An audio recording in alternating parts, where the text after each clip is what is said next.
রমজানের রোজা রাখলো, পিছনের গুনাহ মাফ।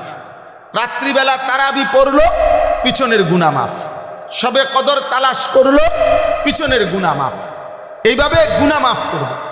তা আল্লাহ তাআলা বলেন, বান্দা, একে তো আমি আল্লাহ ভাগ করে দিলাম 1 দশক রহমত, মধ্য দশক মাগফিরাত, শেষ দশক নাজাত, জাহান্নাম থেকে মুক্তি। এক একটা আমলকে 70 গুণ বেশি বাড়ায় দিলাম। এরপরে আমি আল্লাহ তাআলা প্রত্যেকটা অতিরিক্ত আমলের বিনিময়ে পিছনের গুনাহ মাফ করে দিলাম। এত কিছু দিয়েও নাফরমানের মন গলাইতে পারে না। বরং তার কথা হলো, যত কিছুই বলেন আল্লাহ, আমি এর সাথে নাই। আমার এক কথা, আমি সারা বছর আমি মোবাইলে আসক্ত, আমি নারীতে আসক্ত, আমি ছবিতে আসক্ত, আমি বাজার মার্কেট শপিংয়ে আসক্ত। আমার জীবন আমার মতো, আপনার কথা মতো না, আপনার কথা মতো। আহা, আফসোসের বিষয়। রাসূলুল্লাহ সাল্লাল্লাহু আলাইহি ওয়াসাল্লাম প্রত্যেক রমজানে, বুখারী শরীফের হাদিস, প্রত্যেক রমজানে হযরত আব্দুল্লাহ ইবনে আব্বাস রাদিয়াল্লাহু তাআলা আনহুমা তিনি বর্ণনা করছেন, প্রত্যেক রমজানে প্রতি রাত্রে হযরতে জিবরাইল আলাইহিস সালাম আমাদের নবীজি সাল্লাল্লাহু আলাইহি সাল্লামের কাছে আসতেন।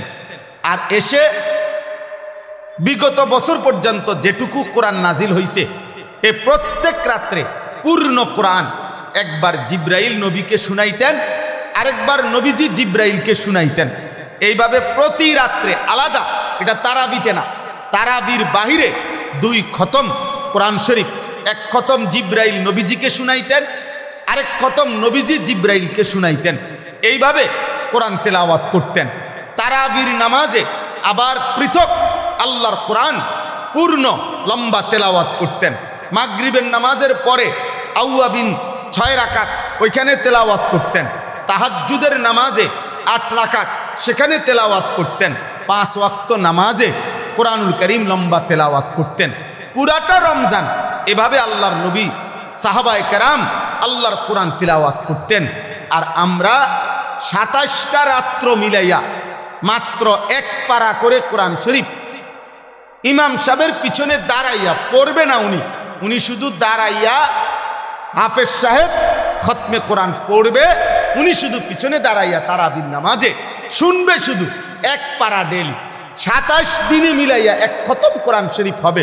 দুর্ভাগা বদনসিবের কপালে এটাও জোটে। এইটুকু পড়ার মতো শুনবার শুনবে, এই ধৈর্যটুকুও লক্ষ লক্ষ মুসল্লির নাই। শরীরে কুলায় না, ওনার শরীরে শুধু বিড়ি খানাটা কুলায়, ওনার শরীরে শুধু চা দহনে গপ মারন আর টেলিভিশন দেখুন আর বেডিতের লগে বাচ্চা কাচ্চার লগে গপ মারন, এটা শরীরে কুলায়। বুঝেন নাই কথা? 40 মিনিটের কাজ 50 মিনিটের সময়, ধৈর্য কুলায় না। পারতাম না, এক কথা শেষ। কি লেগে পারতাম না? লক্ষ লক্ষ হাজার হাজার মসজিদে খতমে তারাবি হয় না। খতমে তারাবি ওই 20 মিনিট, 20 রাকাত টার্গেট দিয়ে দিছে, যত তাড়াতাড়ি পারবে। আপনি বুঝানোরও দরকার নাই, আমরা মুসল্লি বুঝারও দরকার নাই, ফেরেশতা বুঝারও দরকার নাই, জিনে বুঝারও দরকার নাই, কেউই বুঝার দরকার নেই। কারণ এটা তো আসলে কোনো কিচ্ছু না, এটা দিয়ে কিচ্ছু হইতে যাইতো না।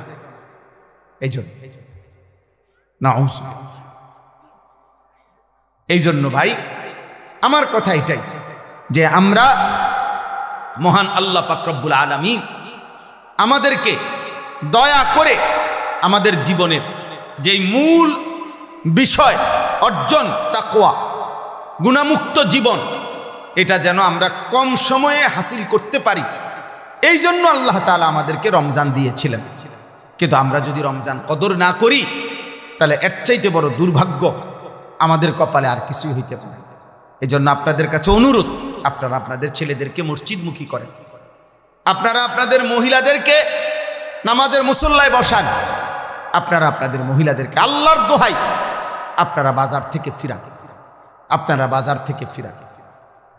খোদার কসম নবীজি বলছে যে পুরুষ জীবিত থাকতে তার অধীনস্থ মহিলা, পুরুষ জীবিত অথচ তার অধীনস্থ মহিলা, স্ত্রী, কন্যা বেহায়া বেপর্দা চলাফেরা করে, আল্লাহর কসম নবীজি ওই পুরুষকে বলছে দাইয়ুস, ওই পুরুষের জন্য জান্নাত হারাম।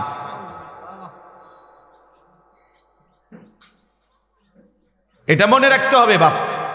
দাইয়ুস বলা হয় মহিলাকে না। আমাদের সমাজে অনেক মানুষ বুঝে না এটা। মানুষে কথা কথা বেড়িতে কয় তাই একটা দাইয়ুস মহিলা। না না না, মহিলা দাইয়ুস হয় না।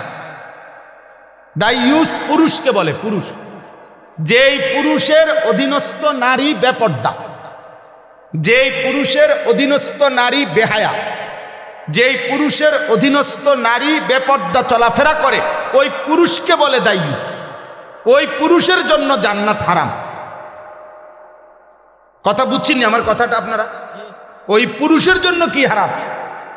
স্বামী বাইচা আছে, স্ত্রী বেপর্দা, বাবা বাইচা আছে, মেয়ে বেপর্দা, যার অধীনে নারী বেপর্দা, ওই ব্যক্তিটা, ওই পুরুষটা হলো দাইয়ুস, তার জন্য জান্নাত হারাম। তো মহিলার জন্য তারও আগেই নাই।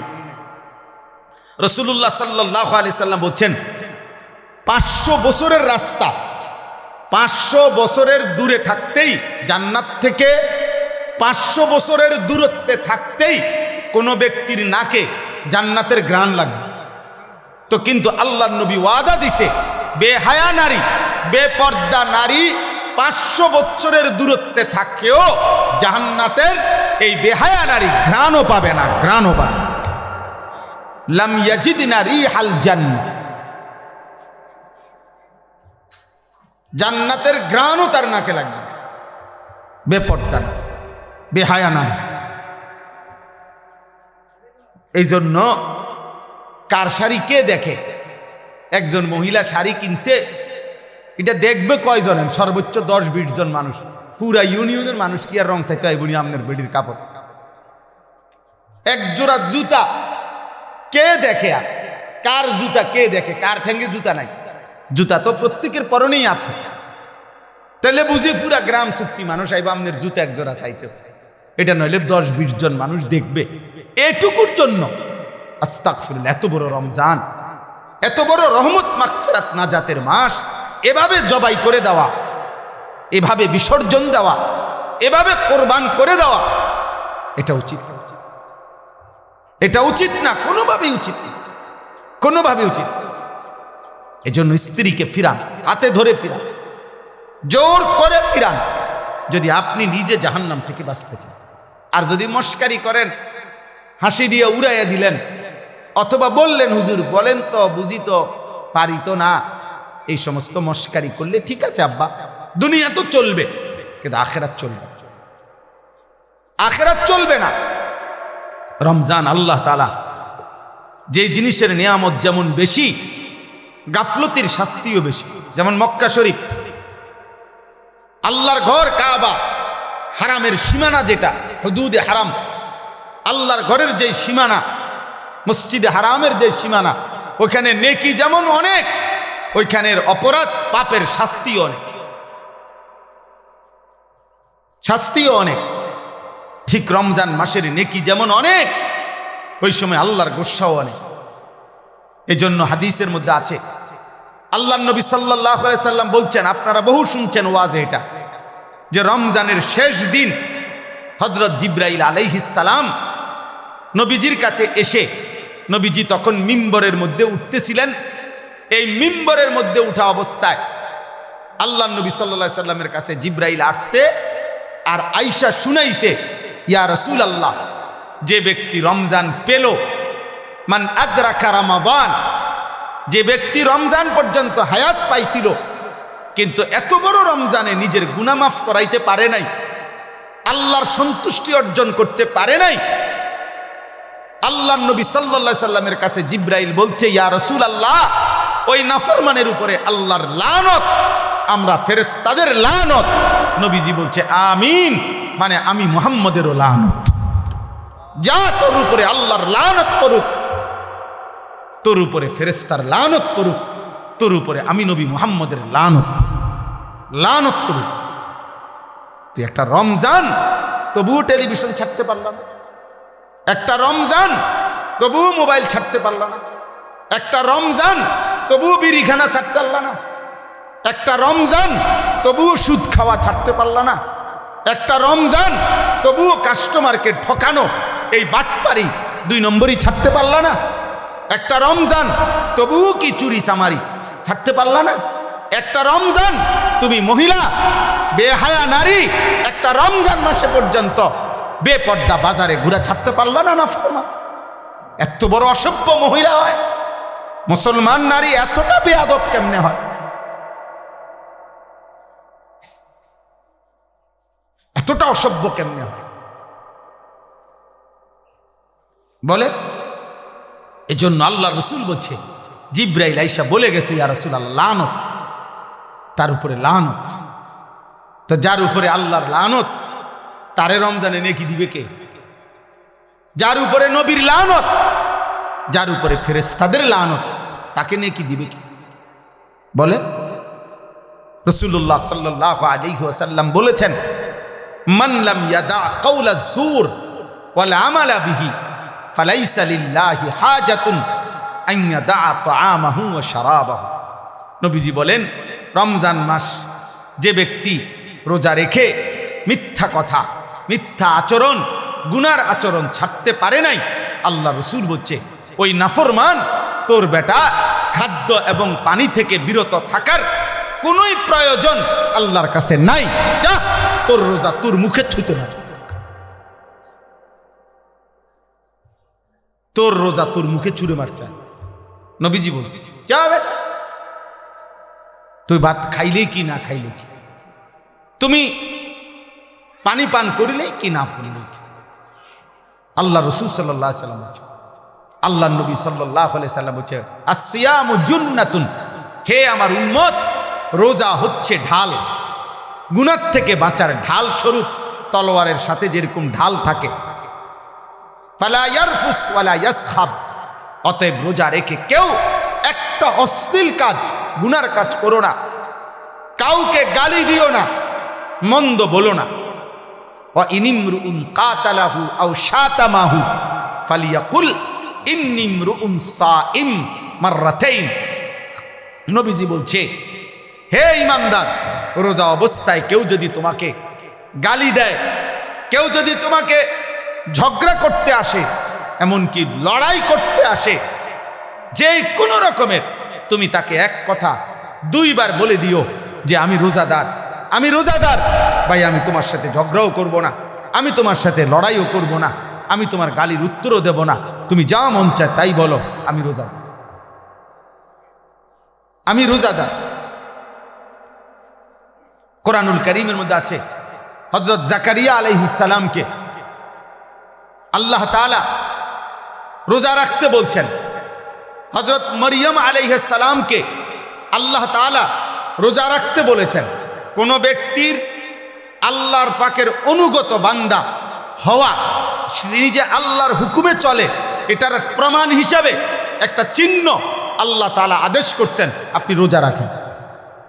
রোজাদার আল্লাহর প্রিয় বান্দা, রোজাদারের জন্য আল্লাহ তাআলা জান্নাতে আলাদা দরজা রাখছেন, ইউকালু লাহুর রায়্যান ইয়াদখুলুহুস সাইমুন। রোজাদারগণ শুধু ওই জান্নাতে ওই দরজা দিয়ে ঢুকবে। রোজাদার ঢুকা হলে অন্য কোনো বান্দা, অন্য কোনো ব্যক্তি ওই দরজা দিয়ে ঢুকতে পারবে না।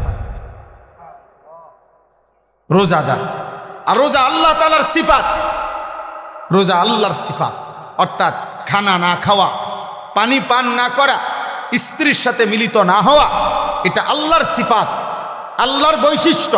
আল্লাহ খায় না, আল্লাহ পান করে না, আল্লাহ স্ত্রী গ্রহণ করে না। আল্লাহ তাআলা বলে, বান্দা যখন কিছুক্ষণের জন্য আমার রঙে রঙিন হয়, তো বান্দার এই আমলের বিনিময় আমি আল্লাহ নিজ হাতে দিই। আস-সাওমু লি ওয়া আনা আজজি, আমি বিনিময় দিয়ে থাকি। আর কোন কোন হাদিসে আছে, কোন রেওয়ায়েতে আছে, ওয়া আনা উজজা বিহি, অর্থ হইল রোজাদারের বিনিময় আমি আল্লাহ নিজেই, আমি তোর যা লাগে নিস। কত বড় ফজিলত, কত বড় সুযোগ ছিল, কত বড়। আল্লাহ তাআলা নবী সাল্লাল্লাহু আলাইহি সাল্লামের মাধ্যমে শুনাইছেন। রোজাদারের এত মর্যাদা বলছেন, এত মর্যাদা বলছেন। সেই রমজান মাসেও যদি কেউ 5 ওয়াক্ত নামাজ না পড়ে, আপনি তার কপালটা কেমন কপাল! আয় হায়, আপনাদের ওই সন্তানের কি হবে, আপনাদের ওই ছেলে মেয়ের কি হবে! আয় হায়, এই অসভ্য, এই বেয়াদব, এ খায় আর পেশাব করে আর পায়খানা করে আর ঘুম যায়।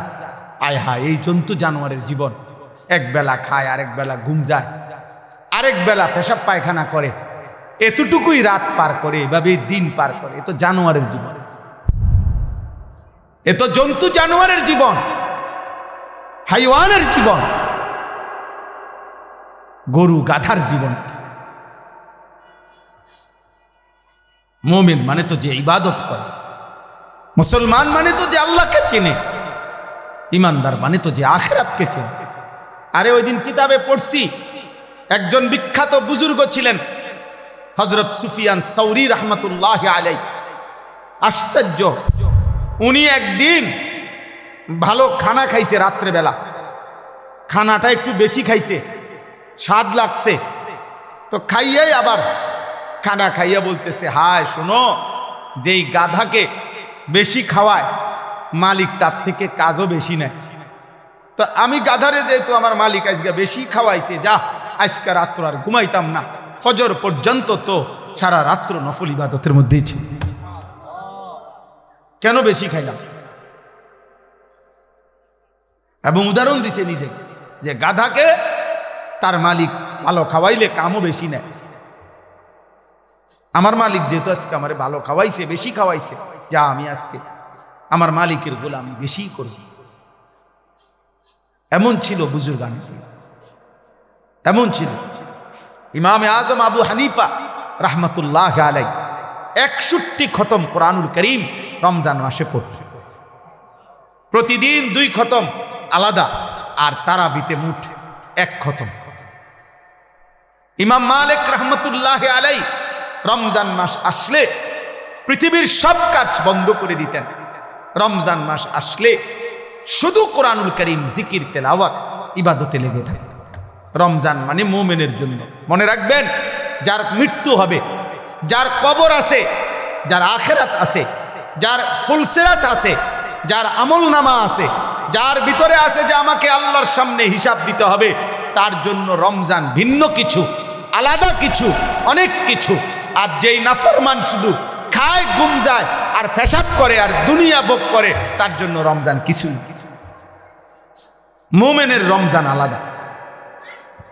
এজন্য আল্লাহর নবী সাল্লাল্লাহু আলাইহি সাল্লাম 2 মাস রমজানের আগে রমজানের জন্য দোয়া করতেন। এ কি খামখেয়ালি কথা? এত আশা করতেন কেন? এত আশা, এজন্য আমি লম্বা করতে চাই না। আমার কথা এটাই, আপনাদের প্রত্যেকের কাছে, ছেলেরা, বাবা তোমাদের কাছে, আব্বা তোমরা এমন সুন্দর জীবন নষ্ট করেন। সারা পৃথিবী উত্তপ্ত, বারবার কিন্তু ধাক্কা লাগে। মনে রাখো ভাই, সুখের জীবন কমে আসতেছে, ফুর্তির জীবন কমে আসতেছে। কালকে খবরে দেখলাম, দুবাই থেকে প্রাইভেট জেট, মানে প্রাইভেট বিমান দিয়া কেউ ইউরোপ যাইতে হইলে শুধু বিমান ভাড়া প্রায় 1 কোটি টাকার, 1 কোটি টাকার কাছাকাছি। অর্থাৎ মানুষের সুখ, শান্তি, নিরাপত্তা আল্লাহ যদি না দেয়, কারো হাতে নাই, কারো হাতে নাই। দুবাই নাকি কুয়েত, আমিরাত নাকি সৌদি, আরে না রে ভাই, মাত্র কয়টা বুম হালাইছে নির্দিষ্ট মার্কিন সামরিক ঘাঁটিতে ইরান থেকে, এর দূরেই সবার পায়জামা গরম, সবার হুড়াহুড়ি, দৌড়াদৌড়ি। অতএব সুখ কমে আসতেছে। এই দেখবেন সারা পৃথিবী অস্ত্রের ঝনঝনানি। প্রত্যেকটা রাষ্ট্রই তাদের নিজ নিজ অস্ত্র শান দিতেছে, নতুন করে ধুইয়া মুচ্ছা সাফাই পরিষ্কার করতেছে। অর্থাৎ সারা বিশ্বব্যাপী আবারও এই খুনাখুনি, এই মারামারি, এই হানাহানি, এই যুদ্ধ লাগবেই। এটাই পৃথিবীর পরিবর্তন আসবে।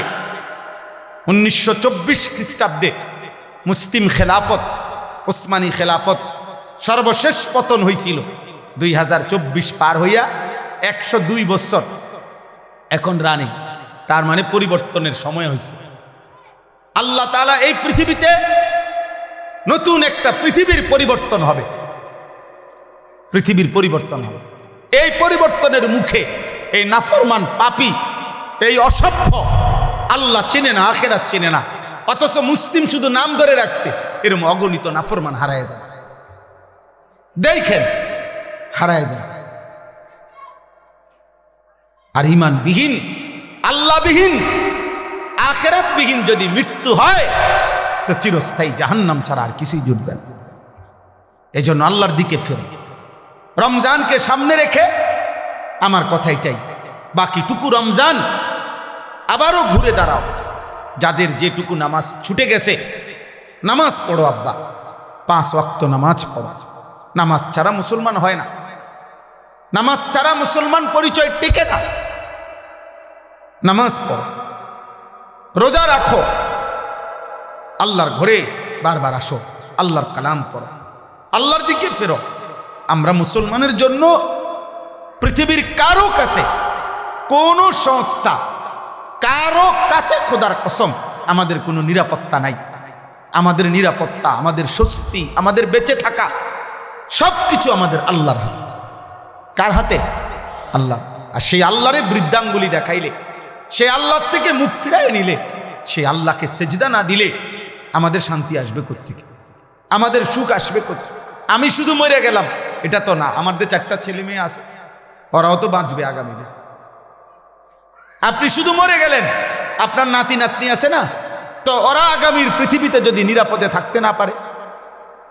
এই জন্য দয়া করে রমজান মাস বেশি বেশি দোয়া করেন, রমজান মাস আল্লাহর দিকে ফিরেন। শুধুমাত্র দুনিয়া ভোগ করা এটা জানোয়ারের জীবন। আবারও বলছি, শুধুমাত্র দুনিয়া ভোগ করা এটা কাফের বেঈমানের জীবন। ইমানদার মানে যে দুনিয়া ভোগ করে না, যে আখিরাতের প্রস্তুতি গ্রহণ করে। আল্লাহ আমাদেরকে তৌফিক দান করে। এই 6টি আমল আবারও যত্নবান হবে। পুরা মাস রোজা, পুরা মাস তারাবি, ইফতার, সাহারি, এতেকাফ এবং শবে কদরের বেজর রাত্রি শেষ দশকে তালাশ, বেশি থেকে বেশি ইবাদত আমলের জন্য চেষ্টা করেন। আল্লাহ সবাইকে কবুল করেন। এই মাদ্রাসা আল্লাহ তাআলা কবুল করে নেন। এই বছর শীত সিজনের মাহফিলে আমি ডেট দিতে পারি নাই, শুধু এই কারণে আসছি, মূলত আজকে আপনাদেরকে সাথে নিয়ে দোয়া করা। মাদ্রাসার জন্য আপনারা দোয়া করবেন। আপনাদের দান, আপনাদের সহযোগিতা, আপনাদের ভালোবাসা এই সব কিছু আপনারা সব সময় করে থাকেন। আমরা জানেন মাদ্রাসার শুরু থেকে আমি এই মাদ্রাসার সাথে সম্পৃক্ততা আছে আমার। হাজী সাহেব আমরা একসাথে এবারও এই রবিবার দিন আমরা আল্লাহর ঘর থেকে উমরার সফর করে, আমি, হাজী সাহেব এবং তামিম ওনার ছেলে, আমরা প্রায় 101 জন আমার শায়েখ আল্লামা মুফতি মুশতাকুন নবী কাসেমি হজরতের সাথে উমরায় গেছিলাম। রবিবার দিন আমরা আসছি। তো এই জন্য আমরা এই মাদ্রাসার কথা হাজী সাহেব সেখানেও বারবার বলছেন আমাদের কাছে, আমরা আপনাদের জন্য দোয়া করি, এই মাদ্রাসার জন্য দোয়া করছি। এই জন্য আপনাদের সবার কাছে অনুরোধ, মাদ্রাসার পাশে থাকবেন, মাদ্রাসাকে ভালোবাসবেন, বলেন ইনশাআল্লাহ। মাদ্রাসা উম্মতের পাওয়ার হাউস, মাদ্রাসা উম্মতের বিদ্যুতের স্টেশন, যেখান থেকে দিন সরবরাহ। আমরা আজকে 2-4টা কথা আপনাদের সামনে বলতে আল্লাহ তৌফিক দিছে, তা আমরা কোনো না কোনো মাদ্রাসার ছাত্র। কি বলেন? আমরা কোনো মাদ্রাসায় পড়ছি না? তো আমার শায়েখ আল্লামা মুফতি মুশতাকুন নবী সাহেব বলে যে 12 বছর আমি মাদ্রাসায় পড়লাম, তো 12 বছরে যতগুলো মাদ্রাসায় পড়ছি, প্রত্যেক মাদ্রাসায় যত মানুষ দান করেছে, টাকা পয়সা দিছে, সহযোগিতা করেছে, সমস্ত মানুষ খোদার কসম আমার এই বলার দ্বারা, আমার এই আপনাদেরকে কিছু শোনানোর দ্বারা যদি কিছু নেকি হয়, তাহলে যত মানুষ আমার পড়ালেখার জীবনে আমার সেই মাদ্রাসাগুলোতেও দান করেছিল, তারা প্রত্যেকেই আমার এই নেকির থেকে তারাও নেকি, কোনো সন্দেহ নেই। এই জন্য যত ছেলে হাফেজে কোরআন হয়, যত ছেলে আল্লাহর কোরআন পড়ে, আপনারাও তাদের নেকি পাবেন, আপনারাও তাদের। এই জন্য মাদ্রাসায় দান করতে, যে অমুকের মাদ্রাসা না অমুকের মাদ্রাসা, মাদ্রাসা আপনাদের সবার, মাদ্রাসা কি আপনাদের সবার। এটা হাজী সাহেবের পৈতৃক সম্পত্তি না যে মাদ্রাসা এটা উনার মৃত্যুর পরে উনার ফুতেরা ভাগ করে করে 2 রুম নিবগা, অথবা উনারা ছাত্র 30 জন, এক একজন ফুতে 10 জন করে ছাত্র ভাগ করে নিব। এটা কি পৈতৃক সম্পত্তি? এমন কিছুই না, আল্লাহর জন্যই দিছে, আল্লাহর জন্যই করছে।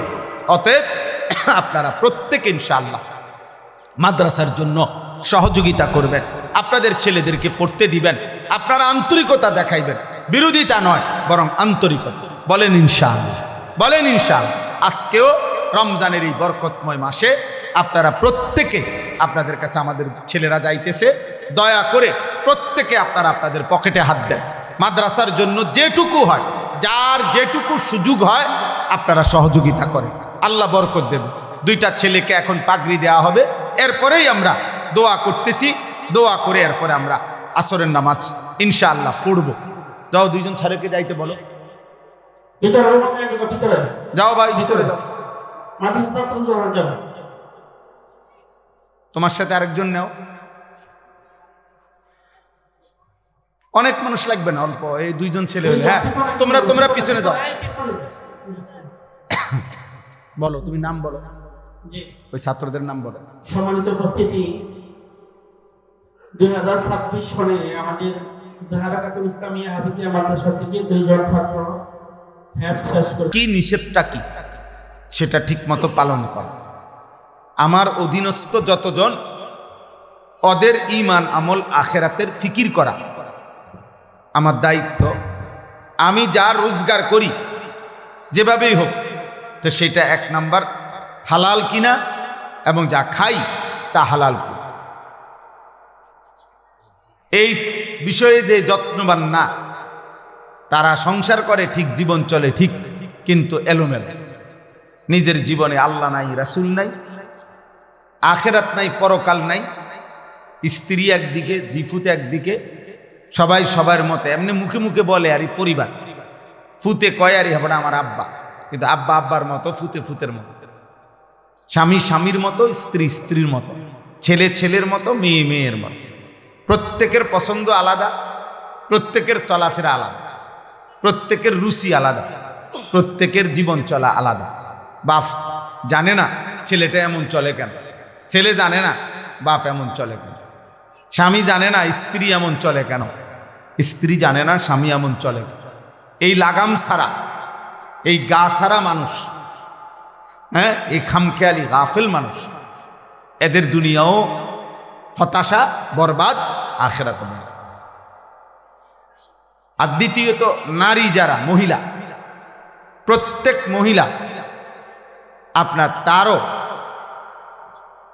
কমপক্ষে মৌলিকভাবে তার জিম্মাদারি যে 1 নাম্বার হলো সে একজন নারী, তো তার নিজের উপরে আল্লাহর হুকুম কি কি, রাসূলের হুকুম কি কি, এটা জানা এবং পালন করা, এটা তার দায়িত্ব। 2, সে স্ত্রী, দ্বিতীয়ত সে স্বামীর সংসার করে, অতএব স্বামীর পরিবার, স্ত্রী হিসাবে তার দায়িত্ব কি, এটা যথাযথভাবে আদায় করা, এটা তার আজীবনের জিম্মাদারি। 3, সেও অভিভাবক, অর্থাৎ বাচ্চার মা, তাহলে সন্তানকে লালন পালন করা এবং বাচ্চাদেরকে দিন শিখানো, আল্লাহ চিনানো, এটাও নারীর দায়িত্ব। তাহলে নারীরও মূল মৌলিক দায়িত্ব 3টা। 1, সে একজন মহিলা, কন্যা, নারী, এই আলোকে তার উপরে আল্লাহর হুকুম বিধান কি এটা জানা বুঝা। দ্বিতীয়ত হলো সে একজন স্ত্রী, এই হিসাবে স্বামীর সংসারে তার জিম্মাদারি কি এটা জানা এবং পালন করা। তৃতীয়ত হলো সে একজন মা, বাচ্চার সন্তানদেরকে আল্লাহ চিনানো, আখেরাত চিনানো, তাদেরকে দিন মানানো, আল্লাহর সাথে পরিচয় করানো, তাদেরকে ঈমান ইসলামের উপরে আগলাইয়া রাখা, এটা দায়িত্ব। এতটুকু দায়িত্ব যদি কোনো পুরুষ কিংবা নারী ভুলে যায়, তার আর মুসলমান কি রইল, আর আখেরাত কি হল? এজন্য আমরা এই ওয়াজ মাহফিল দিনে হোক রাতে হোক, সারা বছর আমরা এটা বুঝাইতে চাই যে আপনি আপনার দায়িত্ব বুঝে নেন, আপনি আপনার কর্তব্য বুঝে এরপরে ওই আলোকে আপনি আপনার কাজ করেন। আপনাকে বাজার, ব্যবসা, ঘর সংসার, স্বামী স্ত্রী কোনো কিছুই নিষেধ করে না ইসলাম। এগুলো তো আল্লাহই দিয়েছেন, নিষেধ করবে কেন? এই পৃথিবীর যত উপার্জন, এই পৃথিবীর যত আয়োজন সব তো আল্লাহরই দেওয়া, তা আল্লাহ নিষেধ করবে কেন? শুধু আল্লাহ তাআলা বলছেন তুমি আমার আদেশ নিষেধের প্রতি খেয়াল করো, আমার বিধিবিধানের প্রতি খেয়াল করো। এতটুকুই চাইছেন আল্লাহ, এতটুকুই চাইছেন। যা পালন করতে বলেছি তা পালন করো, যা নিষেধ করেছি তা বর্জন করো। এই আদেশ পালন করা, নিষেধ বর্জন করা, এটাই শরীয়ত, এটাই ইবাদত, এটাই নেক আমল, এটাই আমলে সালেহ, এটাই তাকওয়া। তাকওয়া আল্লাহ তাআলা কোরআনুল কারীমের মধ্যে একজন ইমানদারের কাছে এটাই চাইছেন, তোমরা আল্লাহর ইবাদত করো, তোমরা আল্লাহর দ্বীন মানো, তোমরা তাকওয়া অবলম্বন করো, তোমরা আমলে সালেহ নেক আমল করো। তো এই সবটা কথার অর্থ কি? ইয়া আইয়ুহাল্লাযীনা আমানুত্তাকুল্লাহ ওয়া মা খালাকতুল জিন্না ওয়াল ইনসা ইল্লা লিয়াবুদুন। আমার ইবাদত, তাকওয়া, নেক আমল। ফামান কানা ইয়ারজু লিকা রাব্বিহি ফালিয়ামাল আমালান সালিহা। যে জান্নাত চায়, আল্লাহর সাক্ষাৎ চায়, আল্লাহ বলেন সে যেন নেক আমল করে। আল্লাহ বলছেন হে ঈমানদার, আল্লাহকে ভয় করো, তাকওয়া অবলম্বন করো। আল্লাহ তাআলা বলছে আমি সৃষ্টি করেছি ইবাদতের জন্য। ইবাদত কি, তাকওয়া কি, নেক আমল কি? এই দুই কথা, যা আদেশ তা পালন করা, যা নিষেধ তা বর্জন করা।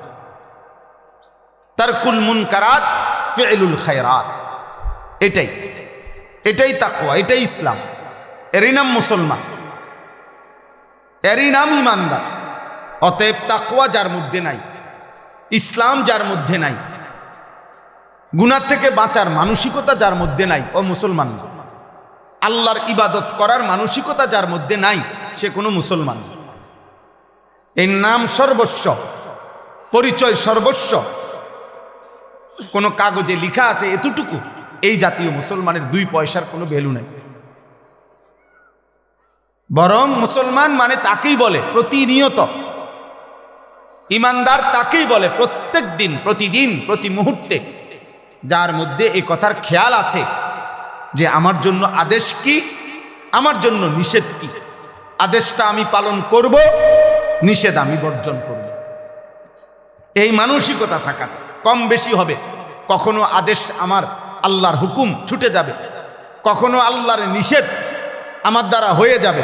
হ্যাঁ, স্বাভাবিক, গুনাহ হতেই পারে, নেক আমল ছুটতেই পারে, কিন্তু এটা হলো একটা। আরেকটা হলো আমার মানসিকতার মধ্যেই নেক আমল করার কোনো ফিকিরে নাই, হালাল উপার্জনের কোনো চিন্তাইও নাই। এই সুদখোর 30 বছরই সুদখোর, মৃত্যুকেই বাটপার, প্রতিদিনই বাটপার, চোর ডেলি চোর, বেনামাজি একদিনও নামাজ পড়ে না, গালিগালাজ করে, কথায় কথায় অসভ্য। এই অসভ্য প্রত্যেক দিন অসভ্য, বিড়ি সিগারেট খায়। এই বেহুদা মানুষ, ফালতু মানুষ প্রতিদিনই বিড়ি সিগারেট খায়। তো বাজে মানুষ এগুলো, ফালতু লোক, এগুলো বাজে লোক, বাজে মানুষ প্রতিনিয়ত, প্রতিদিন, যে যার ভিতরে গুনাহ ছাড়ার কোনো মানসিকতাই নেই। তারপরে এক তালে, এক রঙে, এক ঢঙ্গে প্রতিদিন গুনাহ করে, প্রতিদিন মিথ্যা বলে, নিয়মিত সুদ খায়, নিয়মিত ওজনে কম দেয়, নিয়মিত বিড়ি সিগারেট খায়, নিয়মিত গালিগালাজ করে, নিয়মিত টেলিভিশন, রঙিন সিনেমা, নর্তকীর ছবি দেখে। আস্তাগফিরুল্লাহ, এটা কি মুসলমান? এটা কিসের মানুষের? তাইলে মুসলমান, মোমেন, আমাদের জীবনে ভাই তাকওয়া জরুরি। তাকওয়া জরুরি। আল্লাহ তাআলা ইমানদারের কাছে এটা চেয়েছেন। কোথাও বলছেন ইবাদত, কোথাও বলছেন আমলে সালেহ, কোথাও বলছেন তাকওয়া, কিন্তু অর্থ একই। আদেশগুলো পালন করো, নিষেধগুলো কি করো? বর্জন। খালাস। বলে আমি সব পারবনি, আপনাদের কইছিনি সব পারতেন, আপনি শুরু না করবেন, আপনি চেষ্টা না করবেন, তৌফিক আল্লাহ না দিবেন। আপনার ভিতরে তো চেষ্টাই নাই। 365 দিন, 1 বছর এক তালে মিথ্যা বলে কেমনে? নিয়মিত গুনাহ করে কেমনে একজন মুসলমান? যার ভিতরে আখিরাত আছে, যে নিজেকে চিনে মুসলমান। এজন্য রমজান মাস মহান আল্লাহ পাক রব্বুল আলামিন দয়া করে আমাদেরকে দান করেছেন। মূলত আল্লাহ তো চেয়েছিলেন 11 মাস 12 মাস বান্দা তাকওয়ার উপরে থাকবে, নেক আমলের উপরে থাকবে, ইবাদতের উপরে থাকবে। সারা বছর সারা মাস বান্দা তুমি আমার একটা একটা হুকুম পালন করবা, একটা একটা গুনাহ ছেড়ে দিবা। আমি তো এটা প্রতি মাসেই তোমার কাছে চাইছিলাম, কিন্তু আচ্ছা ঠিক আছে যাও। শয়তানের খপ্পরে পড়ে, নফসের ধোকায়, মনের হারাম চাহিদায় পড়ে, অসৎ পরিবেশ অসৎ সঙ্গের কারণে পড়ে হতে পারে তুমি 11 মাস আমি আল্লাহর কথায় কোনো গুরুত্ব দিতে পারো নাই, ঠিকমতো ইবাদতগুলো করো নাই, ঠিকমতো গুনাহ বর্জন করো নাই। তো ঠিক আছে বান্দা, সব বাদ দাও। আমি আল্লাহ একের সব বাদ দিলাম। আমি শুধু প্রতি বছর আমি আল্লাহ তাআলা তোমাকে এই একটা মাস দিলাম, রমজান মাস। যাও সব বাদ দিয়া তুমি গুনাহ আইয়ামাম মাদুদাত, একেবারে গুনাহ হিসাব করা এই একটি মাস শুধু গুনাহ বর্জন করো, একটি মাস শুধু আমি আল্লাহর হুকুম পালন করো। তো 11 মাসে বা 12 মাসে আমি তোমাকে যে তাকওয়া দিতাম, মুত্তাকি বানাইতাম, এটা আমি কমাই আনলাম। 1 মাসেই আমি আল্লাহ গুনাহ ছেড়ে দিলে, নেক আমল করলে আমি তোমাকে মুত্তাকি বানিয়ে দেব। 1 মাসে যাও, ঠিক আছে, তবুও নেও, তবুও ভালো হও, তবুও নিজেকে সাজাও। আল্লাহকে ছেড়ো না, আল্লাহকে ছাইরো না, আল্লাহকে ছাইরো না। দোস্ত, সুখ শান্তি নিরাপত্তা, অসংখ্য মানুষ মনে করে আমার বাপ বিদেশ, ভাই বিদেশ, আমার পরিবারে টাকা পয়সা আছে। ঠিক কখন, কোন দিন, 1 ঘন্টার সিদ্ধান্তে, মালিকের ইচ্ছায় সব যে এলোমেলো হয়ে যাবে, তছনছ হয়ে যাবে। রাজপ্রাসাদের ব্যক্তিটা যে ভিক্ষার থালা হাতে নিবে, তার তো কোনো নিশ্চয়তা নেই, তার তো কোনো নিশ্চয়তা নেই। কিন্তু আমরা এটা বুঝতে চাই না। আমাদের ছেলেপেলেরা এমন মাতাল, 24 ঘন্টা এরা এদের মাতলামিতেই আছে। এরা এদের মোবাইল, এদের চুল চেহারা, এদের বেনামাজি জিন্দিগি, অসভ্য জিন্দিগি, এরা এদের অসভ্যতা নিয়েই আছে। কোনো কিছুতে এদের কোনো ডর ভয় কিচ্ছু না। কিসের যুদ্ধ, কিসের হামলা? অভিভাবক সব আপনার, আমি কোম্পানিগঞ্জ বাজারে গেছি, আমি একজন ব্যবসায়ীর সাথে একটু দেখা করছি, শুধু পরে শুধু এতটুকু বলে আসছি, ভাই আমি তারাবির পরে আমো আপনার কাছে। অর্থাৎ এই পরিমাণ মহিলা যে আরো 3-4 জন মিল্লা আমারে রাস্তা করে দিছে, কোন রকম আমি বাজারের ভিতরে দিয়ে বাইরে শুধু হাইটে আসছি। সব মুসলমান। আহা, সবাই ছুটছে বাজারে। কিসের অভাব? কোনো অভাব নাই। রমজান দিয়া হবে কি, রহমত মাগফিরাত আমার কি দরকার? আমার নাজাতের কি দরকার? আমার দরকার হলো জুতা, শাড়ি, গহনা, কাপড়, শার্ট, প্যান্ট কেনাকাটা, ঈদের দিনের প্রস্তুতি। রমজান ছিল জান্নাতের প্রস্তুতি, রমজান হলো জাহান্নাম থেকে বাঁচার প্রস্তুতি, রমজান হলো নিজের আমল নামা ভারী করা নেকি দিয়ে ছিল, এটার উদ্দেশ্য। আজকে নাফরমান আমরা রমজানকে বানায় নিছি ঈদের দিনের প্রস্তুতি। একদিনের ঈদের কাপড় চোপড়ের প্রস্তুতির জন্য আমাদের রমজান। পুরা একটা মাস কেনাকাটা করে ঈদের দিনের একদিনের জুতা, শাড়ি, জামা কাপড়, গহনা মানুষকে দেখাবার জন্য। এর চাইতে বড় দুর্ভাগ্য, বদনসিব আর কি হইতে পারে? কোনো কিছু দিয়েই যেন আল্লাহ তাআলা যেন বলছে, বান্দা আমি একটি আমলকে 70 গুণ বানায় দিলাম। আমি আল্লাহ তাআলা আলাদা 6টি ইবাদত রমজানকে উপলক্ষ করে আরো অতিরিক্ত দিলাম। সারা বছরের ইবাদতের সাথে রমজান মাসে আল্লাহ তাআলা আমাদেরকে আরো 6টি ইবাদত অতিরিক্ত দিয়েছেন। 1 নাম্বার, পুরা 1 মাস রোজা। 2 নাম্বার, পুরা 1 মাস তারাবি। 3 নাম্বার, পুরা 1 মাস ইফতার। 4 নাম্বার, পুরা 1 মাস সাহারি, মানে শেষ রাত্রের খাবার। 5 নাম্বার, রমজান মাসের শেষ দশকের এতেকাফ, মসজিদের এতেকাফ। 6 নাম্বার, রমজান মাসের শেষ দশকের বেজর রাত্রিগুলোতে শবে কদর। আল্লাহ তাআলা বলেন, এই 6টি ইবাদত দিছি আমি অতিরিক্ত রমজান মাসে, এবং প্রত্যেকটার পিছনে এটা লিখে দিছি, বলে দিছি আমার নবীর জবান দিয়া, প্রত্যেকটার মধ্যে বান্দা আগ্রহী হবে, তার পিছনের গুনাহ মাফ।